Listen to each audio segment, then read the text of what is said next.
No meu aniversário, recebi uma mensagem do meu falecido avô. Feliz aniversário. Estou vivo e com saudades. Tremendo, rastreei o número e o encontrei em um asilo.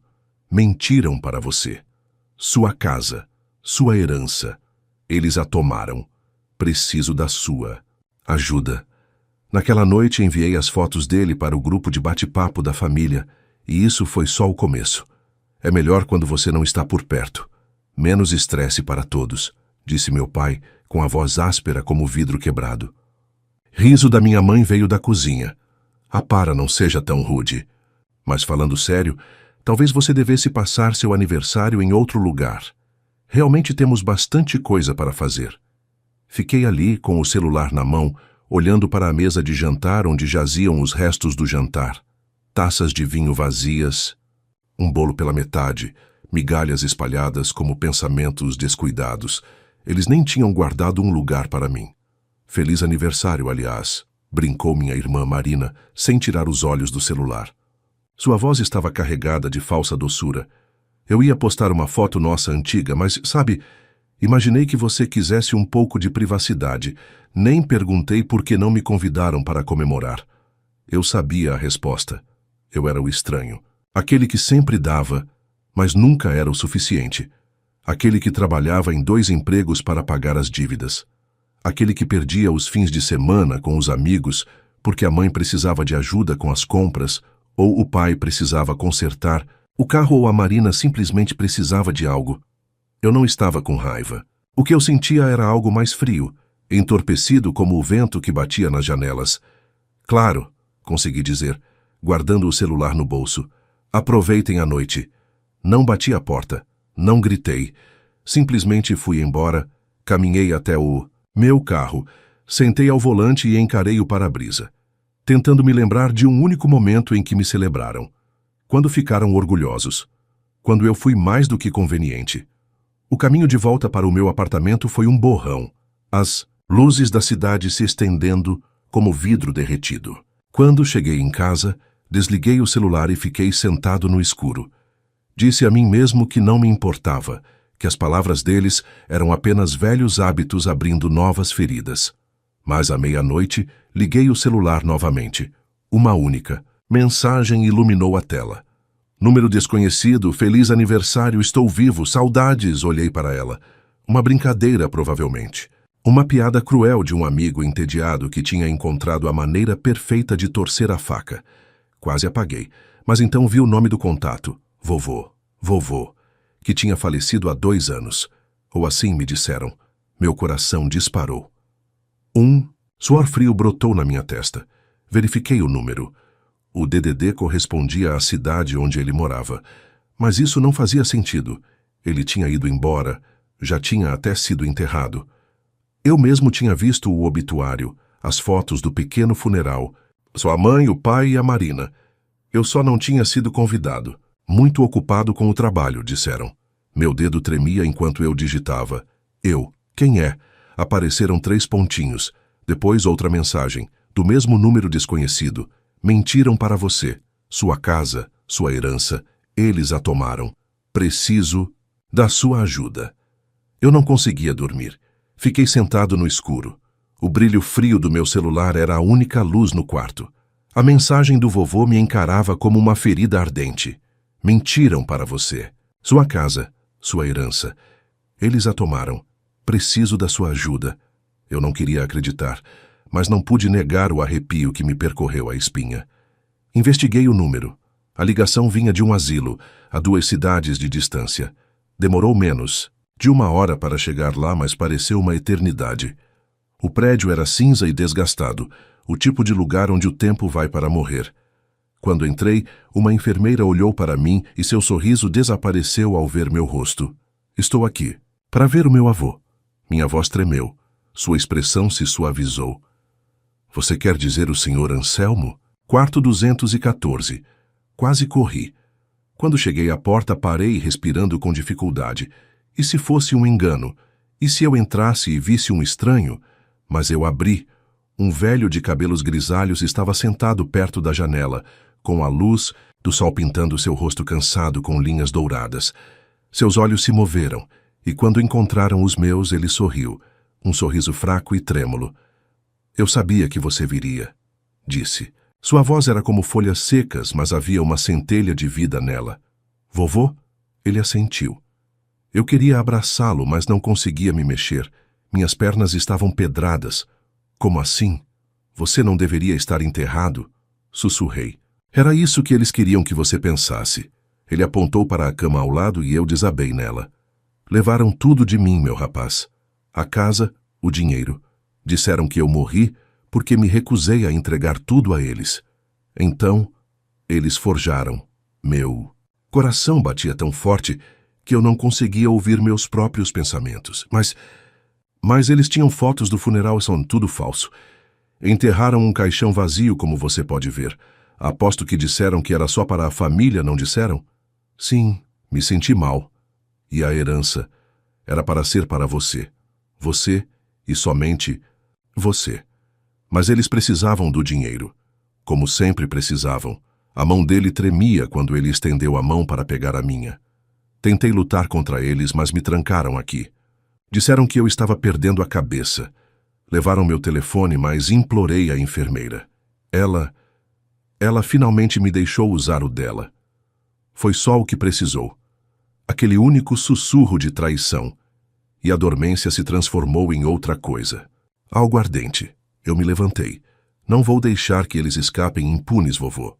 O aperto do vovô aumentou, surpreendentemente forte. Tome cuidado. Eles farão qualquer coisa para ficar com o que roubaram. Qualquer coisa. Saí daquele asilo, o ar do inverno cortando meu rosto. Mas eu não senti. Meu telefone estava na minha mão, já discando. Papai atendeu depois de 2 toques. Oi, lembrou que sua família existe? Acabei de visitar o vovô. Eu sei de tudo, pai, eu sei o que você fez. Tudo o que, rapaz? Do que você está falando? Você me disse que ele estava morto. Mas você roubou a casa dele, o dinheiro dele. Você fingiu o enterro e o deixou apodrecendo, em um asilo. Cuidado com a boca, ele disparou. Você não sabe de nada, eu sei o suficiente. Tenho as mensagens, as fotos. Vou direto à polícia. Ouviu-se um palavrão abafado e depois outra voz. Minha mãe. Por favor, não faça isso. Você não entende. Fizemos isso pela família. Pela família. Eu ri. Ou por vocês. A sua ideia de família. É um monte de mentiras. Desliguei. Ligaram de volta na hora, mas ignorei. Fui direto para casa e comecei a vasculhar. Extratos bancários, mensagens de texto, fotos. Eu sabia onde meus pais guardavam seus arquivos antigos, aqueles que eles achavam que eu nunca tinha tocado. Mas não encontrei apenas evidências da casa. Encontrei algo pior. Transferiram milhares de reais desviados da conta do meu avô nos últimos 3 anos para contas com os nomes da minha mãe e da minha irmã. O dinheiro era meu. A casa era minha. O meu avô confiou neles e eles roubaram tudo. Meu celular vibrou. Uma notificação. Uma publicação no Facebook. Mamãe. Famílias são construídas com base na confiança e no perdão. Algumas pessoas simplesmente não conseguem se livrar da amargura. Isso gerou uma enxurrada de comentários de tias, tios e até amigos da família. Tia Vera, não se preocupe, querida. Algumas crianças simplesmente crescem egoístas. Tio Sérgio, ingrato é pouco. E Marina, ele sempre foi a criança problemática, sempre fazendo drama. Eles estavam distorcendo a história. Eles estavam me fazendo de vilão. Meu celular vibrou, de novo. Uma mensagem da Marina. Eu queria jogar meu celular fora, mas não joguei. Em vez disso, comecei a tirar prints, salvar tudo, fazer cópias de todos os documentos que encontrava. Compilei tudo em uma pasta organizada no meu laptop, rotulei como verdade e fiz backup em 3 lugares. Eles achavam que podiam controlar a narrativa. Achavam que eu recuaria como sempre, mas não sabiam que eu tinha parado de bancar o filho obediente. Finalmente, atendi uma ligação deles. Marcamos de esclarecer os pontos em uma cafeteria. O café estava silencioso. O murmúrio suave das conversas ao meu redor era apenas um pano de fundo. Escolhi uma mesa no canto, longe das janelas. Era perfeita. Uma visão clara da entrada, sem nenhum lugar para me esconder. Sentei-me com meu laptop aberto, o pendrive conectado. A tela brilhava com uma pasta com o rótulo Verdade dentro de tudo. As assinaturas falsificadas, as transferências bancárias, as capturas de tela, o vídeo do vovô no asilo, o último prego no caixão deles, meu celular quebrado, a mensagem da minha mãe. Chegamos. Por favor, não façam cena. Eles logo se arrependeriam. Daquelas palavras. A porta se abriu e eu os vi. Papai rígido e irritado. Mamãe pálida e nervosa. Marina sorrindo, mas com aquela falsa doçura que sempre carregava veneno. Eles se aproximaram e, sem dizer uma palavra, sentaram-se à minha frente. Olhei para eles e não disse nada. Mamãe quebrou o silêncio. Querido, podemos conversar sobre isso, por favor? Somos uma família. Família. Deixei a palavra pairar no ar, como se você tivesse me dito que o vovô estava morto, como se você tivesse roubado a casa dele e o trancado em um asilo. O rosto do papai se contorceu. Não ouse. Eu me inclinei para trás, clicando em um arquivo, no meu laptop. Um vídeo do vovô. Sua voz fraca, mas palavras claras. Eles roubaram. A casa, o dinheiro, tudo. Eles mentiram para você. A mão da mamãe levou rapidamente à boca. Papai se inclinou para frente, sua voz um sussurro furioso. Você acha que esse showzinho vai nos assustar? Seu avô é cênico. Ele não sabe o que está dizendo. Sério? Cliquei em outro arquivo, um documento digitalizado da herança, a assinatura, real do vovô ao lado da falsa. Silêncio. Então Marina riu, um som áspero e amargo. Você sempre foi tão dramático. Acha que isso te faz melhor que a gente? Você sempre age tão ingênuo. Eu sorri. Vamos falar sobre a realidade. Cliquei. No próximo arquivo. Capturas de tela das postagens dela nas redes sociais. Férias luxuosas, roupas de grife, tratamentos de spa e logo ao lado, as transferências bancárias da conta do avô para a dela. O sorriso dela desapareceu. Você não tinha o direito, nenhum direito. Eu a interrompi, como se você não tivesse o direito de roubar a herança que era minha, nenhum direito de fingir que o avô estava morto. A voz da mãe falhou. Por favor, querido, estávamos só tentando te proteger. Você sempre foi tão sensível. Me proteja. Inclinei-me para a frente. Disse com minha voz firme, você o deixou sozinho. Abandonado, você mentiu. Você roubou. E agora quer que eu apenas sorria e finja que está tudo bem. Papai se inclinou para a frente, a voz áspera de raiva. Chega. Você não entende? E se você não calar a boca agora, vai se arrepender. Eu não me mexi. Ou o quê? Você vai mentir sobre mim de novo? Vai me difamar? Talvez dizer à família que sou um fracasso, como quando você disse que eu roubei de você ou que fui ingrato. Ele se inclinou para a frente, o rosto uma máscara, de raiva. Você sempre foi difícil, sempre correndo atrás dos outros, sempre nos culpando. Não é à toa que o vô Anselmo nunca quis você por perto. Eu sorri. É engraçado porque ele está aqui. A porta atrás dele se abriu e uma figura silenciosa entrou lenta e cuidadosamente, apoiando-se na bengala. Mamãe ficou pálida. Papai ficou boquiaberto. Marina chegou a soltar um gritinho. Olá, filho. A voz do vô Anselmo estava fraca, mas firme. Surpreso em me ver. Você, gaguejou papai, parecendo um animal encurralado. Você me disse que eu estava perdendo a cabeça, sussurrou o vô Anselmo, a voz ficando mais forte a cada palavra. Você disse que eu não estava seguro em casa. Você me prometeu que cuidaria da casa, que o dinheiro era para a família, mas vocês só cuidaram de si mesmos. As mãos da mamãe tremiam. Por favor, nós fizemos isso por você. Você não podia mais viver sozinho. Nós tentamos. A voz do vô Anselmo estava ríspida agora.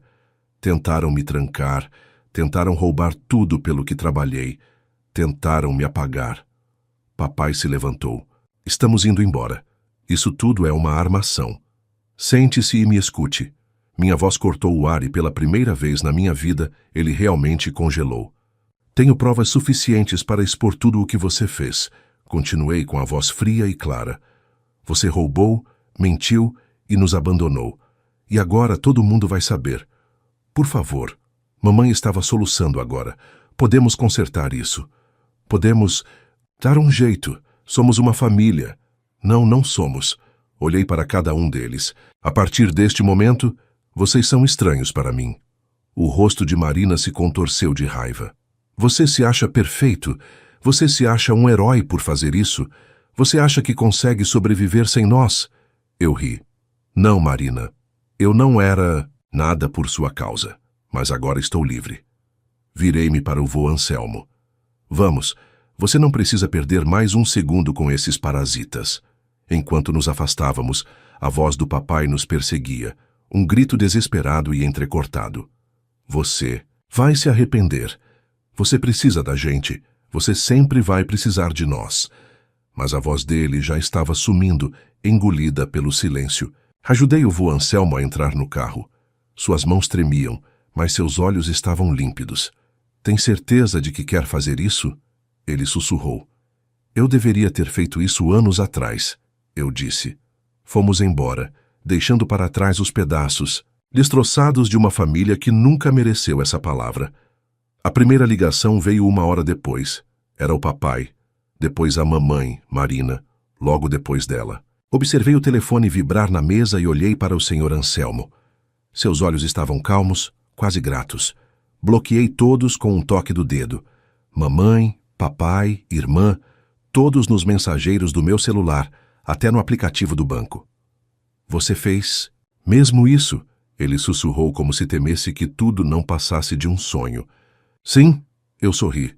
Sorri mesmo. Na manhã seguinte liguei para o banco. Removi o acesso deles a todas as contas que eu já havia aberto para eles.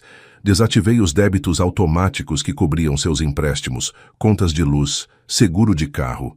Liguei para a companhia de energia elétrica, para o serviço de água, para o fornecedor de gás e disse as palavras mais simples. Fechem. Transferi todas as contas para os novos donos. Todas as contas estavam em meu nome. Todos os serviços, todas as despesas, eu pagava. Mas não mais.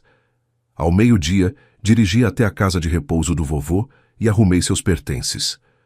Os funcionários me olharam surpresos. Ele está voltando para casa, eu disse friamente, jogando as malas dele no carro. O vô Anselmo sentou no banco do passageiro e pela primeira vez depois de muito tempo sorriu. Um sorriso realmente discreto. Achei que ia ser totalmente esquecido lá, sussurrou ele, como se temesse que eu mudasse de ideia. Queriam que você ficasse lá, mas isso acabou. Entrei no apartamento que havia alugado com antecedência, espaçoso, iluminado, com vista para um parque. Ele ficou parado na sala, me encarando como se não pudesse acreditar no que via. Isso é para mim, para nós e para mim também. Liguei para o advogado para garantir que todos os documentos da herança, da casa e das contas estivessem limpos, sem falsificações, sem assinaturas falsas, e então simplesmente desliguei o celular. Os dias seguintes foram tranquilos, quase tranquilos demais, mas aproveitei cada segundo. De manhã, preparei um café, sentei-me à janela e observei a luz brincar nas folhas das árvores. O vô Anselmo começou a acordar mais cedo. Lia o jornal todos os dias logo cedo. Ele até começou a brincar. Sabe, eu sempre quis plantar rosas, mas seu pai dizia que era perda de tempo. Bom, plantaremos aqui quantas você quiser. Mas a verdade é que a família não desistiu tão facilmente. 1 semana depois, eu estava voltando da loja, quando vi um rosto conhecido na escada do meu prédio, Marina. Ela ficou ali, abraçando-se, com o rosto contorcido de desespero. Eu sei que você pode me ouvir. Ela gritou quando me aproximei. Você não pode simplesmente nos deixar assim. Somos sua família. Família? Passei por ela pegando minhas chaves. Família não enterra pessoas vivas. Ela agarrou meu braço com os olhos brilhando de lágrimas. Foi um erro. Eles só queriam fazer o que era melhor. Não, eles queriam o que era melhor para si mesmos. Soltei meu braço e fui até a porta. Ela gritou atrás de mim. Você não pode viver sem a gente. Você sempre foi fraco. Fui, mas agora estou livre. Adeus. Na manhã seguinte, os serviços públicos foram desligados na casa onde minha família morava. Recebi uma mensagem do advogado. Tentaram reconectar tudo, mas o banco recusou o crédito. Mamãe me ligou mais de 20 vezes de outro número. A voz dela, na caixa postal, era de um choro insuportável. Como você pode fazer isso? Somos seus pais. Cometemos erros. Mas isso não é motivo para destruir nossa família. As lágrimas dela não me tocaram. Então papai mandou mensagem. Primeiro com ameaças, depois com lágrimas, depois com silêncio. Ouvi sua última mensagem. Você nos destruiu, mas voltaremos. Você nunca será feliz sem nós. Sorri e apaguei a mensagem. Uma noite saí para a varanda com uma xícara de chá. Meu avô sentou-se ao meu lado, enrolado em um cobertor. Você é mais forte do que eu pensava, disse ele. Não, eu simplesmente não tinha mais nada a perder. Ficamos sentados em silêncio, observando a cidade cintilar com as luzes. Eu não sentia medo nem culpa. E quando voltei para dentro, abri meu laptop e dei um último passo. Fiz uma doação para uma organização que oferece apoio jurídico a idosos vítimas de abuso financeiro. Uma quantia significativa, a mesma que tentaram roubar de mim e do meu avô. Agora, eu tinha apenas uma família e nunca mais deixaria ninguém me usar. O tribunal era um campo de batalha frio e silencioso. Meu advogado permanecia confiante, apresentando todas as evidências. Assinaturas falsificadas, transferências bancárias roubadas no vídeo do vovô, pálido, mas lúcido, sussurrando. Me enterraram vivo. Papai explodiu primeiro. Isso é uma armação. Ele está manipulando. Todos vocês. A voz do juiz interrompeu seu discurso. Senhor Anselmo, sente-se. Mamãe se agarrou à cadeira, tentando chorar, mas as lágrimas estavam secas. Marina olhava fixamente para a mesa, o rosto pálido, as mãos trêmulas. Eles não tinham defesa. Cada mentira era exposta, cada roubo inegável. Então meu avô se levantou com a voz mais forte que eu já ouvira. Eles roubaram minha vida. Me trancaram e tentaram me enterrar. Mas meu neto me salvou. O martelo do juiz soou como um trovão. A propriedade e todos os bens serão devolvidos ao senhor Anselmo e seu neto. Os réus devem desocupar o local em I. Até 7 dias. O rosto do meu pai se contorceu de raiva. Você não pode fazer isso. A casa é nossa. Não, eu disse de pé. Nunca foi sua. Uma semana depois, cheguei com o vovô. Um carro de polícia estava estacionado na frente. Os carregadores arrastavam sacolas e caixas para o gramado. Meus pais estavam na varanda. Papai gritando, mamãe chorando. Marina paralisada em choque. Você não pode simplesmente levar tudo. Papai gritou, lutando contra o aperto de um policial. Eu não tô levando, você roubou, eu só peguei de volta. Mamãe correu em direção ao vovô. Por favor, cometemos erros, mas somos sua família. Vovô olhou para ela com a voz fria. Você não é minha família. Papai deu um passo à frente agressivamente, mas o policial interveio empurrando-o para trás. Senhor, este é o seu último aviso. Eu os vi sendo empurrados para dentro de um sedã velho e amassado, a vida que mereciam. Enquanto partiam, eu os vi gritando um com o outro, suas mentiras se voltando contra eles. Enfim, transformamos a casa em um lar. Tinta fresca, móveis novos, rosas florescendo no jardim. O cheiro de terra fresca e novos começos enchia o ar. O vovô caminhava pelo jardim todas as manhãs, com a bengala batendo no caminho de pedras. Ele estava mais leve, quase feliz, sabe? Ele riu certa manhã. Seu pai sempre achou que ele era inteligente. Mas ele nunca entendeu a diferença entre inteligência e sabedoria. Acho que ele aprendeu da maneira mais difícil, respondi. Mas elas não desapareceram. As cartas chegaram desesperadas, suplicantes. Mamãe escreveu primeiro. Por favor, estávamos errados. A saúde do seu pai não está muito bem. Precisamos de ajuda. Depois Marina. Perdi meu emprego. Não, tenho nada. Por favor, me ajude. Li cada carta e as queimei na churrasqueira. As chamas lamberam suas palavras tão sem sentido quanto sempre foram. Papai nunca escreveu, mas ouvi dizer que ele perdeu o emprego, se endividou e começou a beber. Ele me culpou, é claro. Sempre culpou. Certa noite, meu avô e eu estávamos sentados na varanda observando o sol se pôr atrás das árvores. As rosas balançavam na brisa fresca, seus botões refletindo a última luz. Achei que ia definhar naquele asilo. Ele sussurrou.